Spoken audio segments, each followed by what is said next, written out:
vitið hvað Kolbrún Baldursdóttir var að gera sem starfsmæður barnaverndar í Kópavogi á tímum Bakkakots? Nei. Hún ekki vel svaraði. Nei.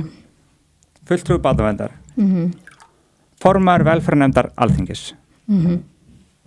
Var fulltrúi barnaverndar í Kópavogi og var að senda börn í Bakkakot. Já. Einmitt. Ásthildur Lóa var mætt á Þorrablót með fjölskyldunni í Bakkakoti. Kortur eftir þátt. Í alvöru? Þetta er Facebook. Hjálpuð. Skipulagt af sömu fjölskyldu og var á sama tíma að ráðast á okkur og reyna að draga úr okkar trúveruleika, grafa undan okkur og hjóla í okkur. Ok. Voru þau að gera það? Já, bara mjög aktíft. Draga úr trúveruleikan okkar, hjóla í okkur og við ákveðum að segja ekki neitt þá. Sérstaklega, við vorum með ótrúlega, þjóðin var mjög reið og við áttum mörg samtölstrákanir þetta en við þurftum líka taka smá ábyrgð hér. Já. Við gátum ekki fara með þetta fram strax. Nei. Þau höfðu bara, ég veit ekki hvað hefði gerst og þar ákveðum við að það var ekki tímabært. En nú erum við alveg aðeins róast þannig að það er alltaf lagi að segja frá þessu. Já. Einn af okkur hittir Ingu Sæland á opnum fundi Flokks fólksins þar sem hún fer bara með alls konar ósannindi málið. Ok. Hún segir að málið sé ekki fyrnt, málið sé ekki fyrnt sem barnamálaráðherra sko. Já. Sem er bara ótrúlega skrítið sko. Já. Og hún segir þeir vona tilkynningu frá ríkisstjórninni þetta.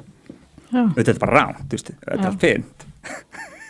En þú veist, það er nú eitt annað, það veist, sem að mér finnst ekki eiga sér stað að þú veist, kynferðisofbeldi er verið fyrnt, ekkert frekar en morð. Það er það ekki lengur. Nei. Þessu var breytt. Já. Okay. Það eru mörg ár síðan svo breytt. Já, en okay. Við breytum þessu ekki aftur því miður. Nei. Og við erum svolítið að díla við það núna. Já. En mér finnst ótrúlega stríð ríkisstjórnarinnar og ríkisstjórnarflokkana við börn er með ólíkindum. Barnamálaráðherra er núna í frekjukasti að skrúfa fyrir framlag til foreldrahús. Já. Að þeirni fannst það of hátt. Ekkert samtal átt sér stað við foreldrahús, ekkert. Nei. En svo ætlar sami flokkur að keyra á málefnum í kosningum í borginni, sko. Þetta er ótrúlegt. Þetta er populismi. Það er það sem er að gerast þetta. Já. Og þetta er einu ástæðan fyrir því, þú veist, allt í kringum þetta allt saman, því ég sá strax hvað var að gerast, sko. Strax á fyrstu stöðum málsins, það sá ég hvað var að gerast. Já. Kristrún Frostadóttir býður strákunum á fund og annarkvæmt að koma á fundin, sko, eða sleppa honum og þar var til dæmis einn aðili sem ætlaði ekkert að láta naggur hann sig. Svo voru bara þar fjölmiðlar fyrir utan og þeim pareita eins og einhverjum sirkustýrum þarna fyrir fram að stjórnarráði. Já. Svo að Kristrún Frostadóttir og Inga Sæland geti hampað sér á því að þær séu svo góðar. Já. Harmi slegin. Já.